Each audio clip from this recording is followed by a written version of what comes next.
So hello everyone, what's up, my name is Harsh and welcome to my channel engineers feed.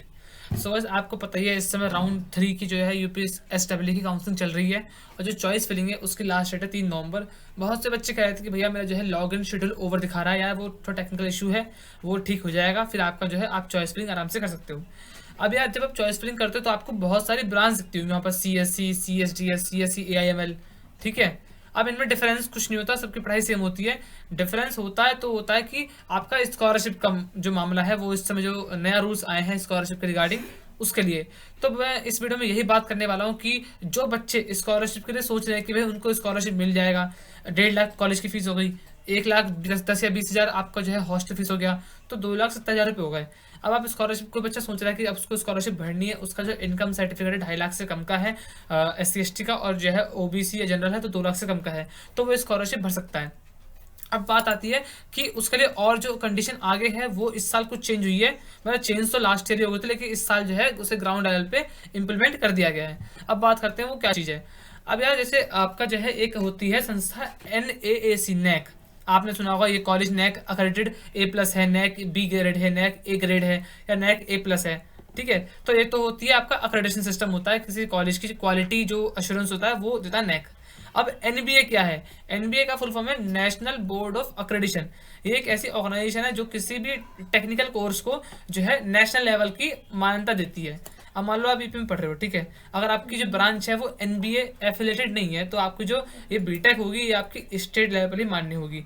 लेकिन अगर आपकी जो branch है वो NBA एफिलेटेड होगी तो उसे आप इंटरनेशनली कह सकते हो कि हाँ, आपको कहीं भी जाओगे आपको बीटेक बैचलर ही मानेंगे, आपको जो बीटेक की वैल्यू काफ़ी ज़्यादा होगी इन कंपैरिजन टू उस बीटेक ब्रांच से, आप अगर बीटेक करते हैं जो नॉन NBA है।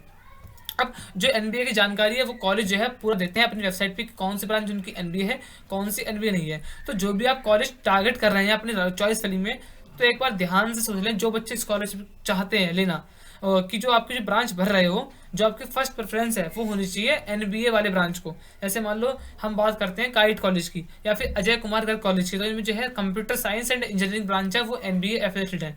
ठीक है। IT NBA है, लेकिन जो CS DS है, CS AIML, CSC Hindi, AIML और CSIT, ये सही ब्रांच नहीं है, तो इनमें जो है NBA ब्रांच जो एफिलेटेड है ये नहीं है। तो आप ध्यान से भरना, कोई भी कॉलेज है, आप मान लो टारगेट कर रहे हो किसी कॉलेज को, तो जो है चेक कर लेना कि उसकी जो ब्रांच है वो NBA एफिलेटेड है या नहीं है, तो आपको काफ़ी हेल्प हो जाएगी आपकी स्कॉलरशिप में। अब मैं आपको दिखा रहा हूँ इसका प्रूफ कि जैसे जो आपका स्कॉलरशिप होता है ये आपको जारी होती है समाज कल्याण विभाग उत्तर प्रदेश से। तो जो है उसके हर साल जो नियमावली है वो चेंज होती रहती है। तो आपका जो नियम है NBA वाला, मैं दिखा देता हूँ आपको, ये रहा। ऐसे ये चेक कर सकते हैं, अखिल भारतीय तकनीकी परीक्षा शिक्षा परिषद नई दिल्ली, मतलब AICTE नई दिल्ली द्वारा प्रदत्त मान्यता प्राप्त शिक्षण संस्थानों में संचालित तकनीकी पाठ्यक्रमों में वर्ष 2024 तक NBA ग्रेडिंग प्राप्त करनी होगी। मतलब अगर आपको स्कॉलरशिप चाहिए तो जो इस ब्रांच में आप एडमिशन ले रहे हैं, या जिस को अदर देन बीटेक कोर्स, आप जिस कोर्स में एडमिशन ले रहे हैं, मतलब B फार्मा हो गया, तो उस जो आपका कोर्स है या जो आपकी बीटेक की ब्रांच है वो NBA एफिलेटेड होनी चाहिए 2024 तक, तभी आपको स्कॉलरशिप मिलेगी। ये आपका जो है स्कॉलरशिप का नियम है। अब देखो ये PDF जो है, ये समाज कल्याण जो है उसकी PDF है जो इस साल रिलीज की गई है हाल ही के दिनों में, जो 2017-2021 है उसके लिए, 21 सितंबर 2021, उत्तर प्रदेश शासन समाज कल्याण अनुभाग। तो ये लखनऊ से बनकर रूल्स आते हैं, इसमें किसी कॉलेज का कोई दोष नहीं है कि भैया इस कॉलेज में है इस कॉलेज में नहीं है, ये सभी कॉलेज पे लागू होगी, हर यूनिवर्सिटी पे लागू होगी जिसमें आप टेक्निकल जो है पढ़ाई करने जा रहे हैं, प्रोफेशनल पढ़ाई करने जा रहे हैं। ऐसा नहीं है कि भाई AKG में NBA नहीं है तो लेकिन उसमें RKGIT में होगी या ABS JSS में होगी, ऐसा नहीं है। ये जो है सभी नियम होते हैं, नियम के अकॉर्डिंग होता है, इसमें कॉलेज का कोई कसूर नहीं होता है। अब बात कर लेते हैं इसके बारे में। नोटिस था कार्यालय जिला समाज कल्याण अधिकारी जिला गाजियाबाद। तो अब जिन बच्चों की लास्ट ईयर स्कॉलरशिप आई थी ना, जो गलती से स्कॉलरशिप आ गई जनरल वालों की, और जो वो पढ़ाई कर रहे थे बीटेक के नॉन NBA कोर्स से, तो उनकी स्कॉलरशिप वापस मांगी गई थी। देखिए ये इसका प्रूफ, प्रॉपर प्रूफ आया हूँ मैं, ऐसा नहीं कि मैं कुछ भी कह जा रहा हूँ चैनल पे, ऐसा नहीं है, प्रॉपर इन्फॉर्मेशन है, प्रॉपर प्रूफ है आपका पास। 6 जुलाई 2021 को नोटिस जारी किया गया था। ये जो है 20 में अप्रैल के महीने में आपका स्कॉलरशिप मिल गई थी। फिर जब उन्होंने दोबारा डाटा चेक किया तो जो नॉन NBA वाले बच्चे थे उनके लिए आपका जो है नोटिस आया था 6 जुलाई को, और अप्रैल मई तक सबकी स्कॉलरशिप आ गई थी। सत्र 2021-22 हेतु संस्था में संचालित तकनीकी पाठ्यक्रमों ब्रांच जिनमें NBA से ग्रेडिंग लेवल प्राप्त नहीं है, उन ब्रांच से संबंधित छात्र छात्राओं के छात्रवृत्ति एवं शुल्क प्रतिपूर्ति आवेदन के संबंध में आपका जो है ये जो रूल था ये 14 अक्टूबर 2019 को बनाया गया था, लेकिन जो इसको जारी किया गया था एनबीए ग्रेडिंग को वो जो है 2020 में कर दिया गया था। लेकिन कुछ बच्चों की गलती से त्रुटिवश या कोई सर्वर इशू हो गया हो या किसी ने गलती से कर दिया हो, तो जो है कुछ बच्चों की स्कॉलरशिप आई थी जो नॉन एनबीए ब्रांच वाले बच्चे थे, गलती से आ गई थी। अब उन्होंने क्या करा, वर्ष 2021-22 हेतु सभी कोई नियमावली निर्गत नहीं हुई है, मतलब इस साल के लिए कोई रूल नहीं आया अभी कि जो जनरल वाले हैं, जो ये स्पेशली ये जो रूल है ये आपका पहले था ओबीसी, SC ST और जनरल 4 कैटेगरी होती हैं। तो ओबीसी को तो ये रूल पहले सबके लिए था, लेकिन इस साल जब नई नियमावली आई उसका भी आपको दिखाऊंगा, पहले ये पढ़ लेते हैं। वर्ष 2021 हेतु कोई नियमावली निर्गत नहीं की गई है। वर्ष 2020-21 में उक्त के संबंध में पत्र संख्या ये फलाना लिंक का जिस पाठ्यक्रम ब्रांच हेतु ग्रेडिंग प्राप्त है उसी कोर्स ब्रांच हेतु छात्रवृत्ति शुल्क प्रतिपूर्ति दे हैं। मतलब जो ब्रांच जो आपका पढ़ाई है, जिसमें कोर्स पढ़ाई कर रहे हैं, अगर वो एनबीए है तभी आपको प्रतिपूर्ति दी जाएगी, छात्रवृत्ति मिलेगी, अदरवाइज आपको छात्रवृत्ति नहीं मिलने की है। तो इसलिए बार बार कह रहा हूँ, अपनी जो चॉइस फिलिंग है ध्यान से करना है। ऐसा ना हो कि आप सोचेंगे कि ये सारी सीएस ब्रांच है तो आपकी रैंक अच्छी है, लेकिन आपको जो है जिसमें नॉन एनबीए है आपको वो मिल जाए तो कुछ फायदा नहीं है। इसलिए वीडियो बना रहा हूँ। इस वीडियो का मोटिव यही है कि बाद में आपको रिग्रेट ना करना पड़े, आपके पास प्रॉपर जानकारी हो और आपकी मर्जी। अगर आप एलिजिबल नहीं है स्कॉलरशिप के, आपके इनकम ज़्यादा, तो कोई दिक्कत नहीं है, ठीक है। अब ये जो है नोटिस था, ये कॉलेज का नोटिस है। यहाँ पर कॉलेज का नाम मैंने छुपा रखा है यार, किसी कॉलेज को ऑफर ना हो जाए कि भैया इस बच्चे ने, इस यूट्यूबर ने मेरे बारे में ये कह दिया या गलत न्यूज़ फैल रही है। गलत न्यूज़ नहीं है, पूरी प्रॉपर न्यूज़ है। ये मैंने जो कॉलेज का नाम है छुपा रखा है, ठीक है। ये नोटिस है 5 अक्टूबर का। Eligibility for freeship and scholarship.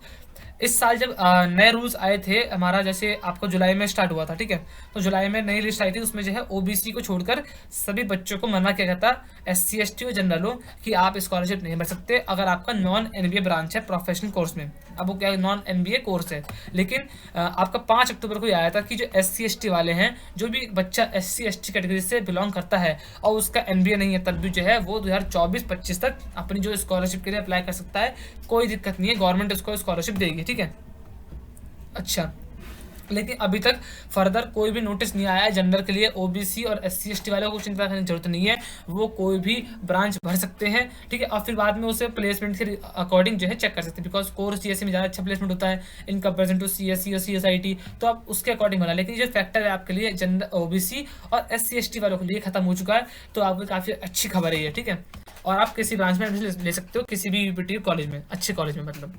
अब बात करते हैं यार जनरल का, बिकॉज जब मैं बात करने गया था DW ऑफिस से, तो उन्होंने कहा था जब फर्स्ट ईयर आएगा, मतलब दिसंबर के महीने में, बिकॉज लास्ट जो डेट है स्कॉलरशिप भरने की वो है नवंबर, तो आई होप, और वो भी सोच रहे थे कि लखनऊ से क्या पता नोटिस निकल के आए, नई सर्कुलर आए कि जिसमें कहा जाए कि जनरल वाले हैं वो भी, अगर उनकी ब्रांच एनबीए नहीं है तो वो भी स्कॉलरशिप के लिए अप्लाई कर सकते हैं। लेकिन फिलहाल जब मैं वीडियो बना रहा हूँ आज 1 नवंबर 2021 को, अभी तक कोई भी नोटिस नहीं आया ऑफिशियल। ये मैं खुद का अज्यूम कर रहा हूँ कि नोटिस आएगा, कोई भी नोटिस नहीं आया। जनरल वालों के लिए कोई भी स्कॉलरशिप नहीं है नॉन एनबीए कोर्स में।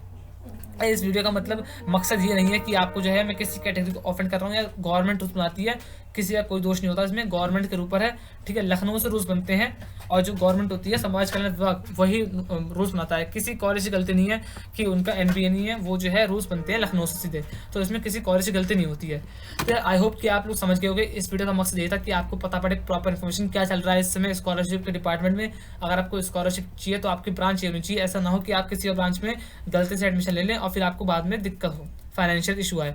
तो आई होप कि आपको वीडियो लगी इन्फॉर्मेटिव, आपको वीडियो अच्छी लगी। अगर आपको वीडियो पसंद आती है तो लाइक कर देना, कोई डाउट हो नीचे पूछ सकते हो कमेंट सेक्शन में, और आप मुझे इंस्टा पे फॉलो भी कर सकते हो। और यार चैनल को सब्सक्राइब कर देना, मैं देखता हूँ चैनल पर सब्सक्राइब नहीं करते हो आप लोग, देख लेते हो वीडियो चले जाते हो, ना ही लाइक करते हो ना ही सब्सक्राइब करते हो।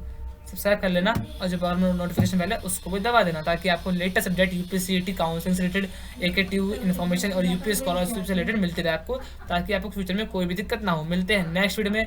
जय हिंद, जय भारत।